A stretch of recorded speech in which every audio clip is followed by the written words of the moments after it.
Pronti? 1, 2, 3.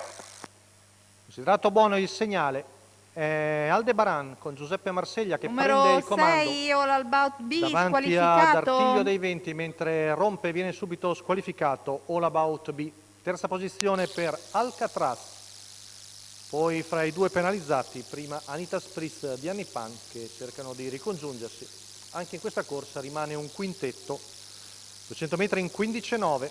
Primo passaggio davanti alle tribune con Aldebaran a condurre davanti ad Artiglio dei Venti, poi Alcatraz, Anita Spritz e Annipan. 400 in 31.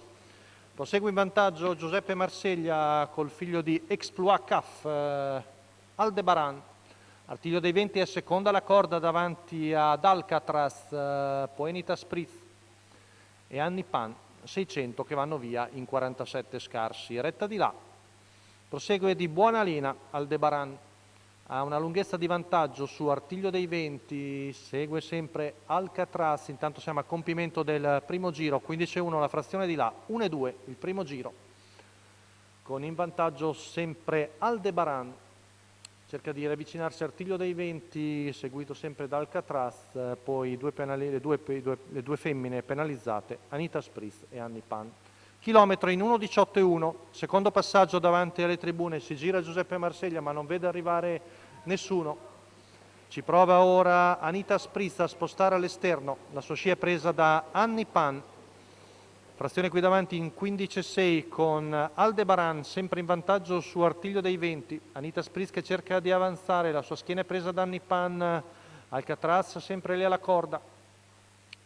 Penultima curva passata in 14,7, ora si fa più aggressiva all'esterno Anita Spritz. Artiglio dei Venti è rimasto lì seconda alla corda.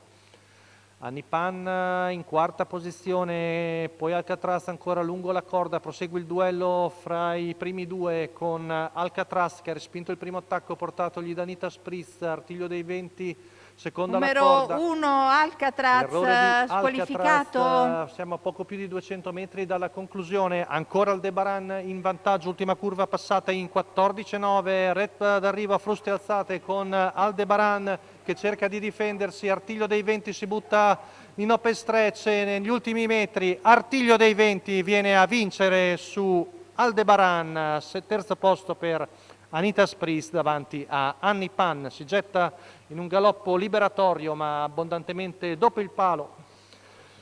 Il figlio di Ganymede che è venuto a vincere con Matteo Zaccherini, il training di Francesco Alessandrini per la scuderia Barbalbero. Rivediamo con Aldebaran che ha provato la fuga in avanti, ci è arrivato vicino Giuseppe Marseglia, ma Artiglio dei Venti che ne ha seguito la scia per tutta la corsa, ha preso l'open stretch e l'ha battuto di mezzo cavallo. Rivediamo l'arrivo, Artiglio dei Venti su Aldebaran, mentre per il terzo Anita Spritz. È tutto per la quinta di Bologna.